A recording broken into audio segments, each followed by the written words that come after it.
ඉවසීම තරම් ශ්‍රේෂ්ඨ අන්‍ය වූ ගුණයක් නැති තරම්. යෝ කෝපනෙය්යේ න කරෝති කෝපං න කුජ්ජති සප්පුරිසෝ කදාචි. කුද්ධෝපි සෝනාවි කරෝති කෝපං තං වේ නරං සමන මාහු ලෝකේ. බලන්න බුදුරජාණන් වහන්සේ වදාරනවා සත්පුරුෂයා කිසිම කාලයක කේන්ති ගන්නෙ නැහැ. කිපුණත් පරුස වචන කියන්නේ නැහැ. ඒ වගේම තව කෙනෙකුට තරවටු කරන්නේ නැහැ. යමෙක් කිපිය යුතු කරුණේ කිපෙන්නේ නැත්නම් ආන්නේ නොකිපෙන කෙනාට තමයි මේ ලෝකේ ශ්‍රමණයා පැවිද්දා කියලා කියන්නේ. බැලුව බැලමට තේරෙනවා මෙතන නම් ද්වේෂයක් තරහක් ඇති කරගන්න කාරණයක් තියෙනවා. නමුත් අන්න එතනදි ද්වේෂයක් තරහක් ඇති කරගන්නේ නැත්නම් බුදුරජාණන් වහන්සේ වදාරනවා ඒක ශ්‍රේෂ්ඨයි. ඒක අතිශයින්ම උදාර ගුණයක්. ඒකට තමයි ඉවසීම කියන්නේ. ඒකට තමයි දරා ගැනීම කියලා කියන්නේ. එනිසා මේ වගේ ජන සමාජයක ජීවත් වෙද්දී ඉවසීම දරා ගැනීම ඒකාන්තයෙන් අත්‍යවශ්‍ය වෙනවා. අපට බොහෝ දේවල් ඉවසන්න සිද්ධ වෙනවා. තමන් වෙනුවෙන් අනුන් වෙනුවෙන්. එනිසා බුදුරජාණන් වහන්සේ දේශනා කරනවා ඉවසීම කියන්නේ ඒ තරම් උදාර ගුණයක්.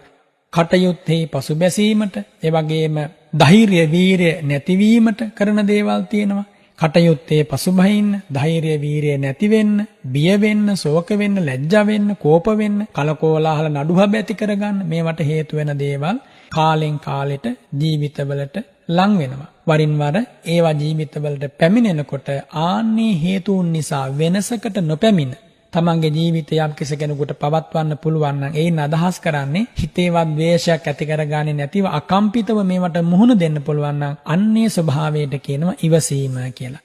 ඒ වගේම නොම ඉවසිය යුතු අවස්ථාවකුත් තියෙනවා. කුමක්ද නොම ඉවසිය යුතු අවස්ථාව? හිතට ඇතිවන රාගය, හිතට ඇතිවන ද්වේෂය, හිතට ඇතිවන මෝහය, පාපය, පලිගැනීම් චේතනා, අකුසල චේතනා, මෙන්න මේ වගේ දේවල් ඉවසන්න යන්නේ නැහැ. මේ වගේ දේවල් හිතේ ඉවසා තබා ගත්තොත් ඒකෙන් බලවත් හානියක් වෙනවා. ඒ නිසා බුදුරජාණන් වහන්සේ දේශනා කරනවා ගිහි වේවා පැවිදි වේවා හොඳ ඉවසීමක්, හොඳ දරා ගැනීමක් ඇති කර ගන්නම ඕන මේ සසර දුකින් නිදහස් වීම පිණිස කටයුතු කරනවා නම්. බුදුරජාණෝ දේශනා කරනවානේ ඉද භික්කවේ භික්ඛු කමෝ හෝති සීතස්ස. මේ ශාසනයම් භික්ෂුවක් සීතල ඉවසනවා, උණුසුම ඉවසනවා, දිගත්ථාය පිපාසාය දංශමකස වාතාතප සිරින් සප සම්පස්සානං දුරුත්තානං දුරාගතානං වචන ප්‍රධාන uppannānaං සාරීරිකානං වේදනානං. මේ විදිහට දේශනා කරනවානේ. නොඑක් විදිහේ නපුරු වචන සා පිපාසාදී දුක් මෙසි මදුරු පීඩා මේවා කොච්චර හරි ජීවිතවලට එනවනේ. මේ හැම දෙයකටම ගැටි ගැටි කිපි කිපි ඇවිස්සි යන්න ගියොත් ඒ පුද්ගලයාට ද්වේෂයෙන් නිදහස් වෙන්න අවස්ථාවක් නැහැනේ. තරහෙන් නිදහස් වෙන්න අවස්ථාවක් නැහැනේ. ඒ නිසා මේ දේවල් ජීවිතවලට පැමිණෙද්දී ඉවසීමම පුරුදු කරගෙන, දරා ගැනීමම පුරුදු කරගෙන මේ දේවල් වලින් බේරීම ආරක්ෂා වීම පිණිස යමක් කළ යුතුයි. නමුත් එසේ කළත් මේ දේවල් ඉදිරියේ හිත ද්වේෂයට රාගයට බැස ගන්න නැතුව පවත්වන්න පුළුවන් නම් අන්න ඒක තමයි බුදුරජාණන් වහන්සේ අගය කරන ලද ඉවසීම කියන්නේ. වේදනානං දුක්ඛානං තිබ්බානං කරානං කටුකානං අසාතානං අමනාපානං පානහරානං. මොන බලන්න මේ දරුණු වේදනාවන් ගැන බුදුරජාණන් වහන්සේ එහෙමයි දේශනා කරන්නේ. ශාරීරිකව හටගන්න ඊටා දුක්ඛදායක තිවුණු වූ රළු වූ කටුක වූ ඉවසන්නම බැරි අමිහිරි පානහරාන. ඒ කියන්නේ ජීවිතේ නැති කරන වේදනා ඇති වෙනවා නම් අධිවාසික ජාතිකෝ හෝති. ඒවා ඉවසන්න පුළුවන් කෙනෙක් වෙන්න ඕන. හඬලා වැළපිලා කෑකෝ ගහලා වැඩක් නැහැ. අන්නයට දොස් කියලා වැඩක් නැහැ. බලන්න මෙන්න මේ මට්ටමක ඉවසීම අපි හදා ගන්නට වෙනවා. කවදා හෝ දවසක මේ සසර දුකෙන් අත මිදෙන ප්‍රතිපදාව වැඩෙන්නට නම්. එහෙම නැත්නම් ඉවසීම වෙනුවට එයාගේ ජීවිතේ වැඩෙන්නේ වෛරය, මානසික ගැටීම. කොච්චරනම් කරුණු තියෙනවද අපේ මේ ජන සමාජයේ හිතක් දූෂ්‍ය වෙන්නට. ඉතින් ඒ නිසා මෙහෙම ජන සමාජයක ජීවත් වෙද්දී ජන සමාජයට ඕන විදියට, අන්‍යයන්ට ඕන විදියට අපේ හිත දූෂ්‍ය කරගන්නවද? එහෙම නැත්නම් මේ පිරිසුදු ධර්මයට අනුව සිත පිරිසුදු කරගෙන ඉවසීම දරා ගැනීම ඇති කරගන්නවද කියලා ඔබම තීරණය කරන්න.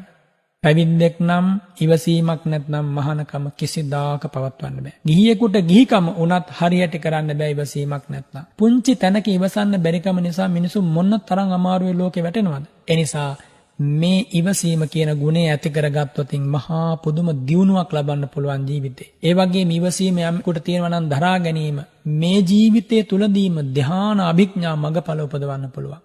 ඒ කාලේ අපේ රටේ ඔය සෑගිරිය කියන පර්වතේ පියංගු කියන ගල්ලෙනේ හිටියා ලෝමස නාග කියලා මහා ස්වාමින් වහන්සේ නමක්. ඒ උතුමන් වහන්සේ හිම වැටෙන කාලේ අතිසීත කාලයේ ලෝකාන්තරික නරකයේ සිහිපත් කරගෙන කර්මස්ථානීය පුරුදු කරනවා භාවනාව වඩනවා. ඒ වගේම අවුව වැටෙනකොට මහා අවීචයේ තියෙන ගිනිදැල් සිහිපත් කරගෙන භාවනා කරනවා. ඉතින් ස්වාමින් වහන්සේලා ප්‍රකාශ කරන ස්වාමීනි මේ සීතල තියෙන හෙවණ තියෙන තැනකට වැඩලා භාවනා කරගන්න කියලා. ඒ වෙලාවේ ලොකු ස්වාමින් වහන්සේ ප්‍රකාශ කරන ඇවැත්නි මා මෙතන වාඩි වුණේ උෂ්ණය නිසා සීතල නිසා දැනගෙනමයි. උෂ්ණය කියලා සීතල කියලා දැනගෙනමයි මම වාඩි වුණේ. හේතුව තමයි උන්වහන්සේ මේ බුදුරජාණන් වහන්සේ වදාළ ධර්මයේ මනාව අනුස්මරණය කරනවා. මේ කුඩා සීතල, මේ හිමේ සීතල කුමක්ද ලෝකාන්තරික නිරේ වැටුණුතින් ඒ සීතලත් එක්ක. මේ අව්වේ රස්නිය මොකක්ද අවීච ගිනිදැල් අතර ගිහිල්ලා පිච්චෙන්න ඕන. ඒ නිසා මම මේ සීතල මේ උෂ්ණය ගණන් ගන්නෑ. මම භාවනා කරනවා, මම ඉවසනවා මේ දේ කියලා. හිතලා ඒ උතුමන් වහන්සේ භාවනා කරලා මහා රහතන් වහන්සේ නමක් බවට පත් වුණා. වත්තබ්බක නිග්‍රෝධ කියන සාමණේර ස්වාමීන් වහන්සේ සතියක් निराහාර විඳලා ඒ සතියෙන් පස්සේ වුණත් උපාධ්‍යාය ගුරු ස්වාමීන් වහන්සේට පිළිවෙත් කළා. බුද්ධෝපස්ථාන කළා. ඒ වගේම ඔය ඒ කාලේ ගබරවාල කියන අංගනේ ස්වාමීන් වහන්සේලා 39ක් වස් සමාදන් වෙලා පොය දවසට ආර්ය වංශ ධර්මයේ දේශනා කරන එක දවසක් රාත්‍රී කාලේ බණ අසමින් හිටපු ස්වාමීන් වහන්සේ කෙනෙකුට සර්පයෙක් දෂ්ට කරනවා. ඒ වේදනාව එහෙම්මම දරාගෙන සර්පයා අල්ලලා මල්ලේ දමාගෙන වෙන කාටවත් මේ සර්පයා අනතුරක් කරයි කියලා ඒ අයවත් ආරක්ෂා කරගෙන සර්පයා දෂ්ට කරපු වේදනාවත් ඉවසගෙන ඒ ස්වාමීන් වහන්සේ භාවනා කරලා අනාගාමී ඵලයටපත් වුණා ධර්ම දේශනාව අවසන් වෙනකොට. ඒ නිසා එන්නේ බඳු ඉවසීමක් තබා ගත්තොත් විතරක් අපට දුකින් නිදහස් වීමේ වැඩපිළිවෙල ඉදිරියට ගෙන යන්න පුළුවන්. ඒ නිසා අනුම් බැනුම් නින්දා මෙව චෝදනා අපහාස ලාභ අටලෝ දහම ජීවිතයට කවදාත් එනවා. ඒ නිසා මේ දේවල් ඉදිරියේ සැලෙන්නේ කම්පා වෙන්නේ නැතුව හොඳ හිතක් ඇති කරගෙන කරුණාබර හැඟීම් ඇති කරගෙන මෛත්‍රී සාගත කල්පනා ඇති කරගෙන ඔබ නොකිපී ඉවසා දරාගෙන ජීවත් වෙන්න. එමගින් ඔබට මහා පුදුම ගුණධර්ම සමුදායක් ඔබේ හදවතේ ඇති වේවි. එයම ඔබට ශාන්තමා නිවන් මඟ බවට පත් වෙනවා.